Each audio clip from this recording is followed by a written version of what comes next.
I just wanted to bring you all up to date on what we've been trying to do with respect to the tragic situation in Syria, and obviously mostly focused, or especially, Aleppo.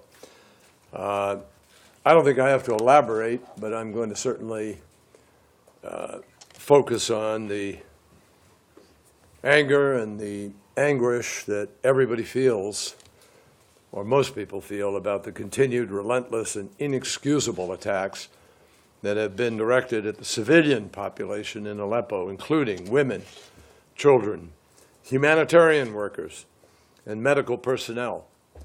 And there is absolutely no justification whatsoever for the indiscriminate and savage brutality against civilians shown by the regime and by its Russian and Iranian allies over the past few weeks, or indeed for the past 5 years.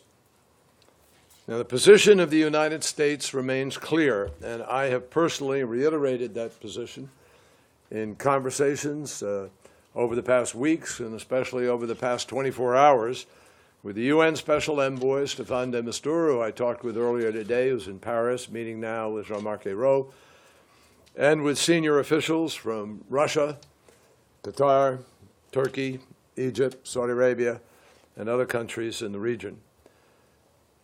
What the United States is working towards, and has been working towards for some period of time now, under difficult circumstances, where if some parties do not want to move in that direction, it remains very difficult to secure, obviously, a ceasefire.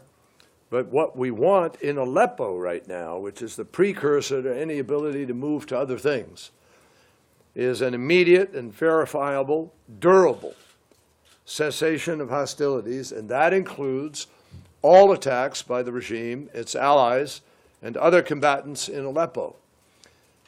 All combatants in Aleppo. And we've been working very hard on that. We worked on that in Hamburg in my meetings with Foreign Minister Lavrov, where we reached some measure of agreement, in fact, considerable measure of agreement, but weren't able to secure every component of what was needed in order to move forward.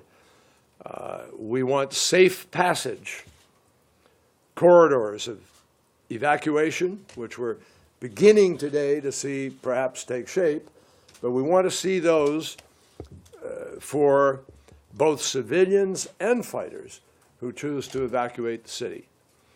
We want full access for the delivery of humanitarian supplies to people in need throughout Syria, and with these steps, we are convinced that the killing and the suffering in Syria could stop. And it could stop very, very quickly if Russia and the regime made the decision to do so. This morning, I was encouraged by reports that after a number of fits and starts, what we worked on in Paris and then got picked up on in continued conversations, which, by the way, we were informed of by Russia and Turkey, were going to take place to build out on what we talked about, actually using the same template that we had created.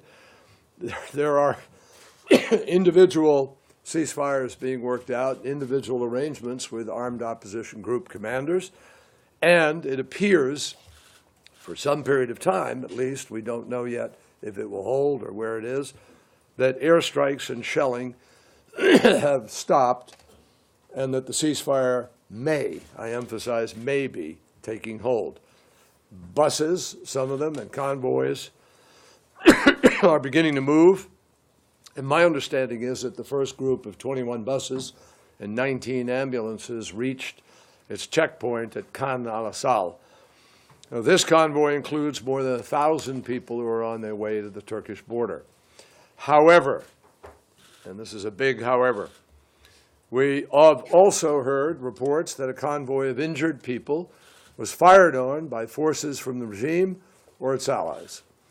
And we remain deeply concerned as well that we are hearing reports of Syrian men between the ages of 18 and 40 who have apparently been detained or conscripted into military service when trying to pass through government checkpoints, and that some of these actually went missing days or even weeks ago, and we still don't have, families don't have, their loved ones don't have accountability for what has happened to them. Obviously, these actions are despicable, and they're contrary to the laws of war and to basic human decency. Now, more positively, we have finally received pledges from Russia that it will assist in the monitoring of evacuations, that the International Red Cross and the Syrian Arab Crescent, Red Arab Crescent, will also be allowed access in order to be able to try to help with the monitoring. The UN is prepared to receive evacuees in numerous sites, and emergency relief kits have been pre-positioned to try to help people. Medical assistance is also going to be available. The government of Turkey is prepared to accept more evacuees for aid and treatment. So it appears that the necessary preparations have been made for the evacuation process that will eventually save lives, but the implementation of that process continues to be dependent on the actions of the regime and its allies on the ground. Let me emphasize, we're going to continue to do our part. The United States of America is going to continue to try to push the parties towards a resolution.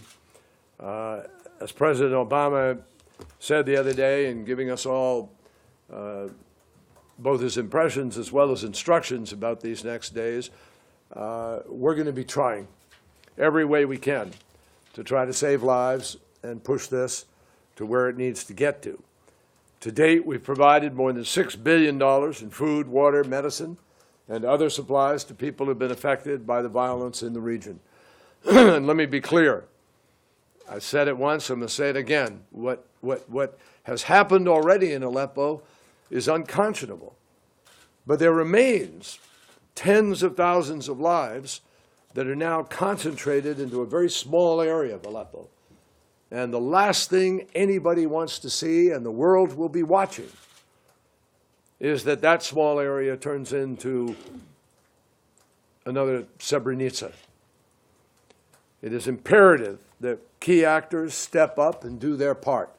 And I call on the entire international community to join in exerting pressure on all parties to go forward with the process that has been laid out for some period of time now, to abide by the cessation of hostilities, and to bring the killing and the cruelty, particularly starting with Aleppo, which lays the groundwork to be able to take the next steps, particularly in Aleppo. Now, all of you know that we've been engaged in a lot of talks over the period of an extended period of time now. And all of those talks have been geared towards trying to end the war in the civil war in Syria. In September, after months of very tough negotiation, Foreign Minister Lavrov and I were able to stand up late at night and make an announcement in Geneva that we had arrived at an agreement, September 9th. And that agreement required a number of days, as everybody knows, of calm in order to indicate the seriousness of purpose, and then we were going to have joint cooperation in order to move forward. Regrettably, for a number of different reasons, Syrian troops that were accidentally bombed, and a humanitarian convoy that was not accidentally but purposefully destroyed by Assad regime to start with, and then by others who joined in, it fell apart. And everybody feels the pain of a lost moment, of a lost opportunity for externalities that we did not have, apparently, control over. More than a year ago, we agreed on a series of steps that could have and should have produced a lasting ceasefire and direct negotiations.